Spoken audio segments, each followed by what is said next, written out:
بەڕێزان یەک دوشتی خۆش ئات بۆیە دەیکەمە کورتە ڤیددیۆیەک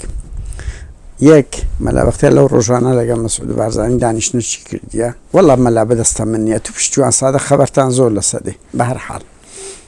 دانیشتنی کردیە بڕیاریان دایە پاڤلی تەخت بکەن لە وەختێکدا ئەو مەلا بەختیار و دیتان سالار و فەریدون و ئەوانە لێیان درا و ئیهانە کران و دنیایان زەواقنا ویان زانی ساری 1970کانە یەک کەس دیفاعی لێ نەکردن بڕوا بکە خەڵک زۆر دڵیشی خۆش بوو کە تڕۆکران دوو وەرە مەلا بەختیار 150 پاسەوانی هەبوو ئەو هەموو بارەگای لێگیرێ کەچان تەقەتشان نەکرد لە هەموو ئەوانە کۆمیدی تر کوڕەی خۆی هەیە مەلا بەختیار کوڕە هەرە گەورەکەی لەگە پاڤلی کە بابی ئەو هایلێ کرا تڕۆ کرا ئاوت کرا بووە گاڵتەزار کوڕەکەی لە سکرتارەتی تالەبانیە ناوی ئاوێرە بڕم بپرسنەوە لە هەمووی کۆمیدی تر بێمە سەر ئەو نقطەی کە لە هەمووی گرنگترە یعنی دەشمەیە لێرە ئەو ڕوونکردنەوە دەمە خۆی ئێمە هەواڵێکمان براو کردەوە کە ژنی پێشووی پاڤل تاالبانی شووی کردیتەوە پاڤل لە گەرمی هەڵمەتی هەڵبژاردن نەگە خۆی دەیژێڕا تا ئەن ئەو سەرچاوی بەم گۆم پێم گوتم ئەو خەبەرەکەت ناڕاز دەرچ وتی تەحەدا بکە بڵێ با بچن بە دارەی شێخ نووری هاوڕێی دارەی شێخ نووری بڵێن بە شاناز بڵێن بە مامۆستا جەعفەر بڵێن لە هەموو ئەوانە زیاتر گوتی با مەلا بەختیار بێتن بڵێ کچەکەم شووی نەکردیتەوە نقطە لێرەدا یعنی ئەو گوت تەحەدا بکە بڵێ با مەلا بەختیار بچی لێوی بپرسی یان نیوەی یەکێتی دەزانن نیوەی یەکێتی ئەو ناوانەی بە من گوتی بڕۆ بە هەموو ئەوانە بڵێ نقطەکە لێرەدایە کە کچەکەی شووی کردیتەوە پاڤل گوت ناوی مەلا بەختیار بێ تەسەوڕکە نوێرا بوو بچی تۆ کچ و ژنەکەت لەگەرت نینە پاسەوانەکان تەقەچیان و نەگەری یعنی بەچدی پێم نوکتەیە دەچی دەرەی وەڵام پاڤلی تەخت دەکەم پێگات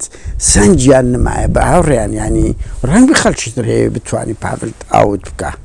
بەنمونە بەس بە مەلا بەختیار و سالار و ئەوەی ناکرێ خەڵک کاش یعنی هەر لێرە لە بۆ ئەوەی وەدەرم فعلا بەرەی ئێران زۆر لاواز دەبی ئەوە نقاش تێدانە پاڤلیش لەو چوارچێوەیە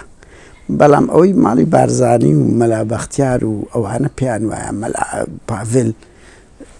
دەکوژێ و لێی دەدرێ من پێم وایە زۆر غەڵەتن لەبەر یەک نقطە ژنەکەی قوبات بەقەت هەموو پارتی و دۆستەکانی دژەکانی پاڤل پێگەی لای ئیسرائیل هەیە جوولەکەیە یعنی ئیشی دەڕواتن بەقەت هەموو پارتی و هەر هەموو ئەوان کە لۆ جوولەکە تەبعی هەیە یعنی یەکەچی خۆی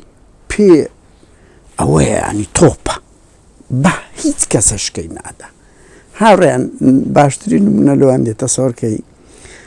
هەمووتان دیتان کە تایارێک 70 کەسەی کەت لۆ لەبەر ئەوەی ڕووسەکان کە تاندیان ئەوڕۆ لە میدیای سویدیش باس کرا کە تاندیان لە بە یەک کەسی 70 کەس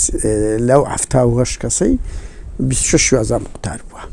ئەوکە هەموو مرد یەک کەسی تێدا بوو کە ئامانجی ڕووسیا بوو پێشتریش ئەوەشیان کرد بەڵام لۆ ڕووس ناوێری زلینسکی بکوژێزان لۆ ناوێری بیکوژی لەبەر ئەوەی جوولەکەیە جوولەکەوان یعنی هەموو کەس ناوێتی وەست و ئەوان احتیبار لۆ خەڵکی خوانە بۆیە ڕەنگبی بەرەی پاڤل لاواز دەبی ئەوە نقاشتێ بەس ئەوە چاویان لەوەیە تارە بچی لە پاڤل بدە لی نادا ئەوەی ئەم بزانن بەهەرحاڵ ویستمە کۆمیدیای مەلا بەختیارتان پێ بڵێم کە مەلا بەختیار چاوی لەوەیە یەکێتی تەفرتونا بکە بتۆ سکرتێر ئێوە خوات کوڕ و کچەکەی خۆی لەگەری نینە ئێ با بەمە چ بکەین مەلا